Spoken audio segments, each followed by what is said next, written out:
Celso Amorim is Brazil's former foreign and defense minister, and he joins me now from Rio de Janeiro. Welcome to the program, Mr. Amorim. So, of course, the question on everybody's mind, can President Rousseff survive this? Will she survive it?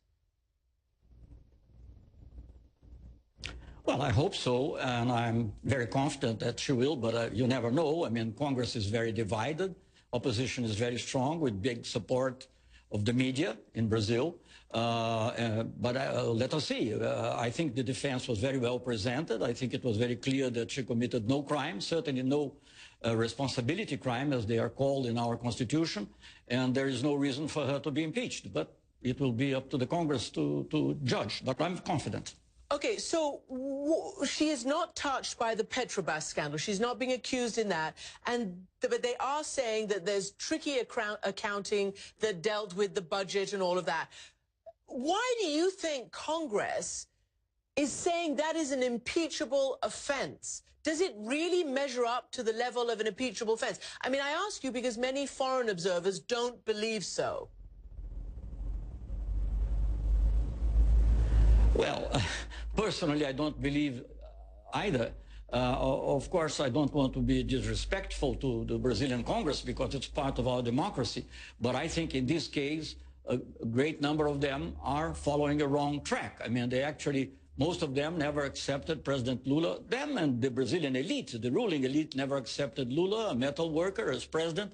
Nor did they accept Dilma, who used to fight against the military dictatorship, as presidents. Of course, when the economy was going well, all that somehow was tolerated. But now that the economy is not well for several reasons, maybe some mistakes also, but mainly I think because of the end of the so-called commodity boom, everything is coming to a head. And, and I think people who lost the election now are trying to have President Dilma ousted by other means. Well, the other means that you say have been described by President Dilma and others around her as a potential undemocratic coup. But let me ask you this. You talk about the economy. For instance, the Economist newspaper says that there is the worst recession since the 1930s, and much to do with mistakes that she herself made in her first term. Do you agree with that?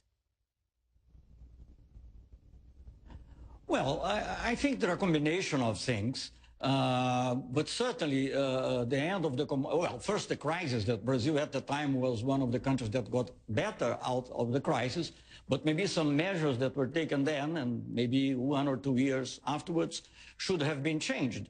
But I don't think this is the main cause. As I said, the main cause is, of course, that we were enjoying the benefits of the commodity boom. I mean, having money for everybody, for the rich and the poor. And so the redistribution measures, which are very necessary in Brazil, because Brazil is a very unequal society, were somehow tolerated. At the time that all these became less available, the elites didn't tolerate anymore. And I think this is probably one of the reasons, maybe the main reason, why they want now to oust, not only oust Dilma Rousseff, but also to act against President Lula, because President Lula is still a very popular figure. He is, as I said, a metal worker who was able to not only to come to power, but he came to power without being domesticated, so to say, by the elite.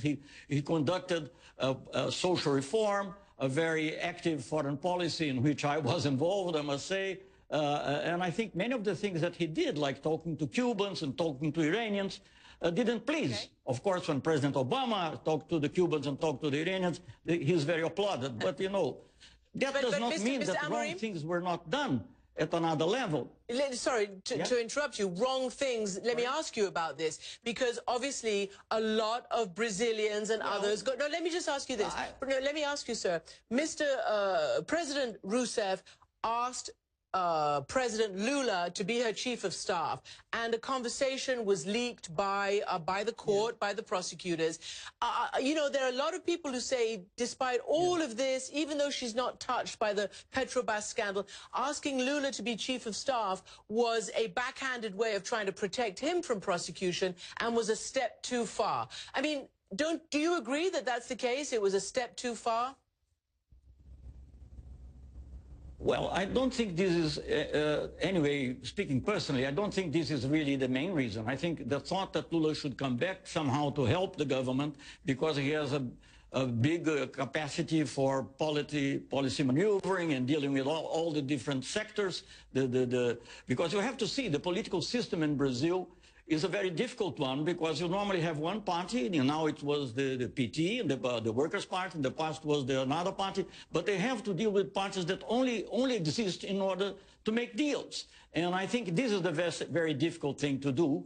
And in any case, I think President Lula had a large view and a large dialogue, a big dialogue with the different sectors of the political spectrum, and I think that was the main reason which made President Dilma thinking of bringing him in government, not to save him from prosecution. By the way, he's still liable to be prosecuted in the Supreme Court, even if he becomes the chief of staff. So I think all this is a bit of a construction in order to defeat the government and also to attack the image of President Lula.